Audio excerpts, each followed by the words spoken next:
Hello mga sangkay mga kalingap. Ngayong araw na ito, gawa tayo ng reaction video ulit, no? Patungkol dito sa kay Mikoy. Kanina, nagawa natin ng reaction patungkol nga doon sa mga commentors, no? Na medyo binabanatan dito si Mikoy. Pero bagong lahat, no? Gusto ko lamang i-shoutout si Kuya Val sa atin na si Kalinga Proud. Kayong lahat, no? Na patuloy na sumusuporta at nagmamahal kay Sangkay. Mega love shoutout. So, dito na nga tayo, dako tayo sa ating pag-uusapan, no? Kanina sa aking reaction video patungkol sa kay Mikoy, hati yung komento ng bawat tao, pero more on mga nagbabash talaga dito sa kay Mikoy. Marami yung mga lumabas ngayon, no? Na mga nagbabash dito sa kay Mikoy. And in fairness, may mga pailan-ilan, no? Na mga nagtatanggol sa kay Mikoy. Meron lamang akong mga kinuha, no? Na ilan na mga komento na umagaw sa aking atensyon, no? Doon sa aking reaction kanina.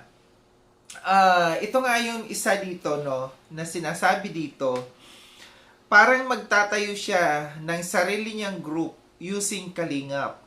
Nag-iipon ng subscribers and sponsors as just asking.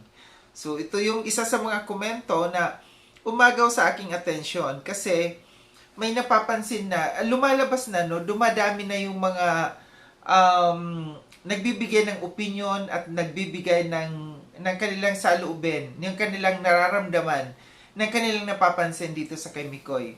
Kagaya nito, no, na parang ang dating kasi dito gagaya ng iba, no, yung ginagamit lamang yung kalingap. Ito yung labas, no. Lumalabas dito na ginagamit lamang yung Kalinga para magkaroon ng mga subscribers and sponsors. Alam ko marami ng mga ganitong comment noon pa, nung nag-uumpisa pa lang yung mga ayaw sa kay Mikoy, sinasabi na sponsors lamang yung hanap nito ni Mikoy dito sa loob ng Kalingap. And palagi natin naririnig yan, sa mga commentors, no? Pagka merong mga Kalinga partners na merong napupuna sila, no? Isa ito sa mga sinasabi nila na nag-iipon lamang ng subscribers and sponsors. Ito'y base din sa karanasan, no? Sa ibang mga nagpunta dito sa Kalingap tapos umalis, nagkaroon na ng mga sponsors, and hoping na sana hindi mangyari yung ganito kasi ito ay kasisira ng husto ni Mikoy, no? Kung sponsors lamang yung hanap niya, no, dito sa loob ng Kalingap. Isa pa, mayroong sabi dito, dahil ba porket top 2? Ito medyo kampi ito dito sa itong nag-comment na ito, kampi ito dito sa kay Mikoy. Dahil ba porket top 2, Kalingap charity vlogger at super chat, kaya maraming maiinit ang mga mata kay Mikoy? Hindi naman siya mayabang. Kailangan lang niya yung mga kaibigan. Dahil bawal si Mikoy magbuhat ng mabibigat.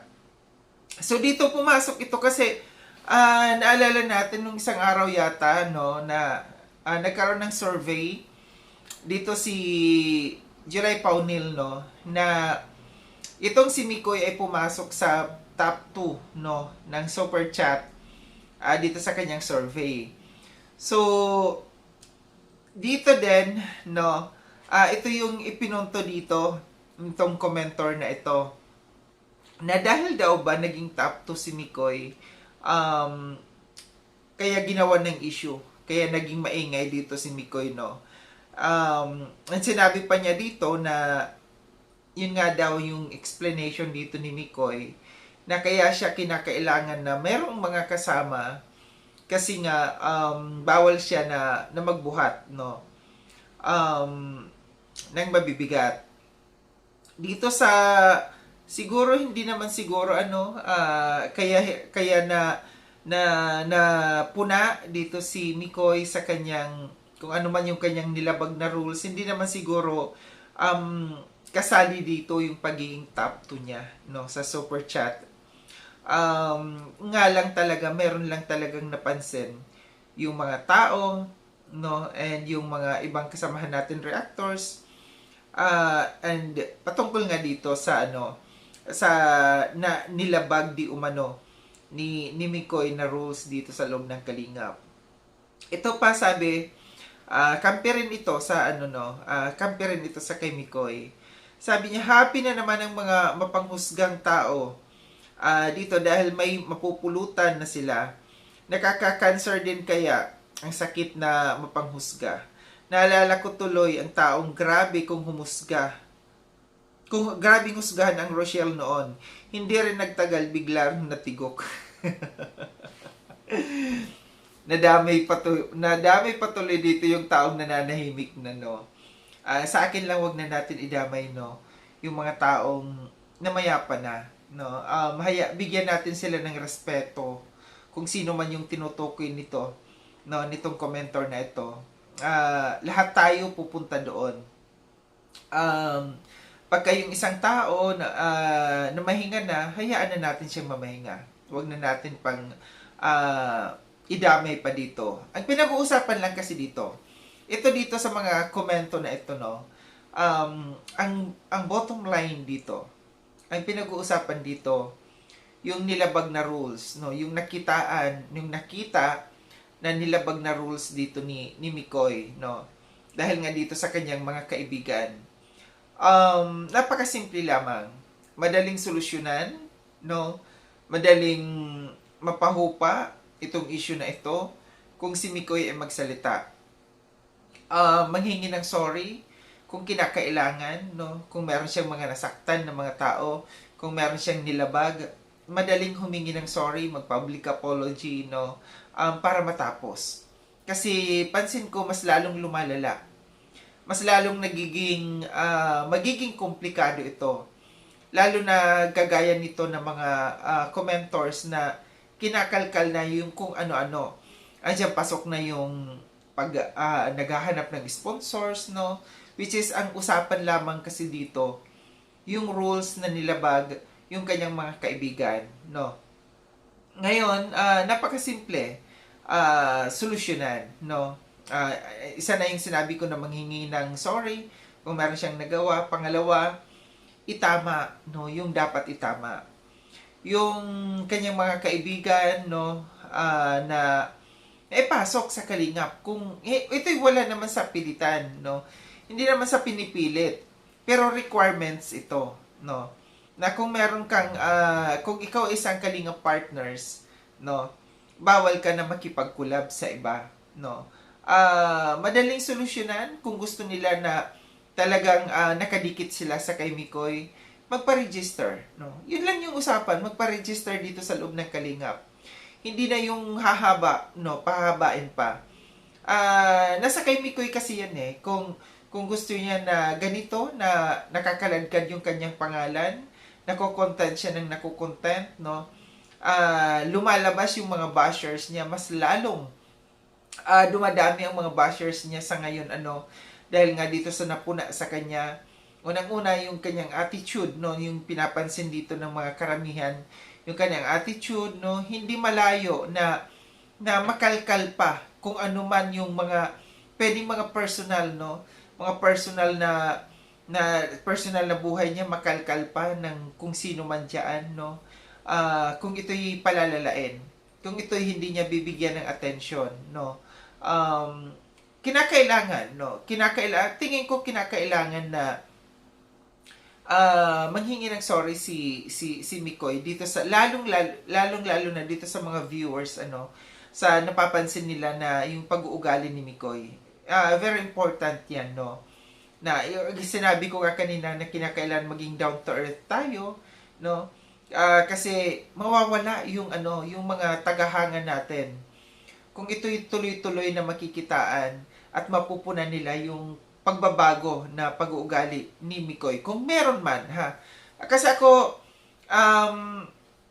hindi kasi ako masyadong tutok dito sa mga ganito, iba kasi yung natututukan ko dito, iba yung tinututukan ko na mga issues dito sa loob ng Kalingap, hindi ako talaga totally nakafocus sa mga love teams, sa bawat isa.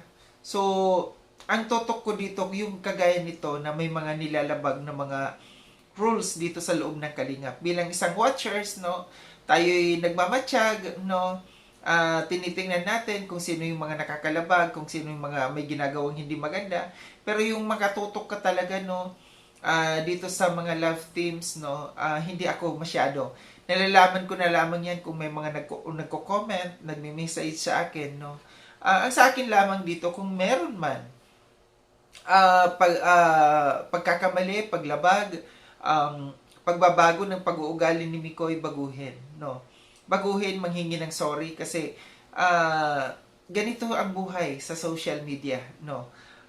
Hindi natin maiiwasan na may mga taong pupuna. Ika nga, sabi nga nila, hindi lahat ng tao mapiplease natin, no.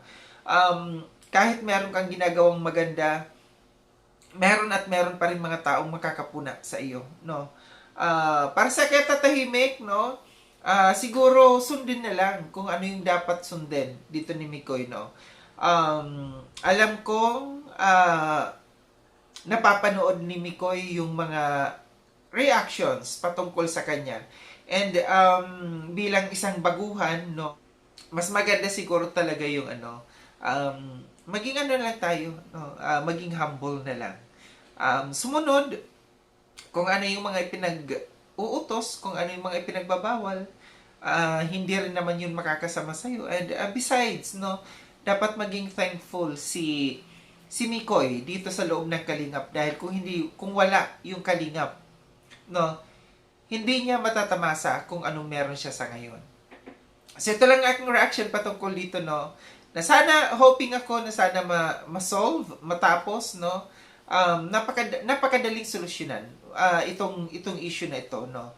Kung yung isang tao hindi mapagmataas, kung hindi mataas ang ere, kung hindi ma-pride yung isang tao, walang masama manghingi ng sorry. Muli, maraming salamat mga sangkay no sa panonood. Sa mga hindi pa nakapag-subscribe kay Sangkay Lon, subscribe nyo na po ako. Click yung notification bell para updated kayo sa lahat ng mga videos na aking gagawin. Like and share itong video na ito mga sangkay. Kita-kits tayo ulit sa susunod na video na aking gagawin.